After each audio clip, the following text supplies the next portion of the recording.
করিম সাল্লাল্লাহু আলাইহি ওয়াসাল্লাম বলেছেন, আমার উম্মতের এমন কিছু ব্যক্তি তিহামার শুভ্র পর্বতমালার মতো পাহাড় সমপরিমাণ আমল নিয়ে কিয়ামতের দিন হাজির হবে। কথা কি বুঝতেছেন?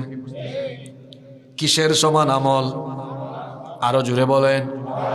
পাহাড়ের সমান আমল নিয়ে কিছু বান্দারা কিয়ামতের মাঠে হাজির হবে, কিন্তু তাদের আমলগুলো মুহূর্তেই ধুলাবালিতে পরিণত হয়ে যাবে, আমল নষ্ট হয়ে যাবে।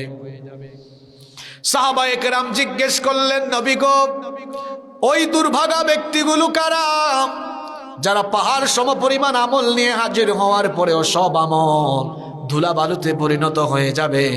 নবীজি বললেন, সে হলো ওই ব্যক্তি যে ব্যক্তি আমলও করে সবই ঠিক আছে, যখন একা থাকে, নীরবে থাকে, একাকী নীরবে নিবৃতে হারাম কাজে লিপ্ত থাকে,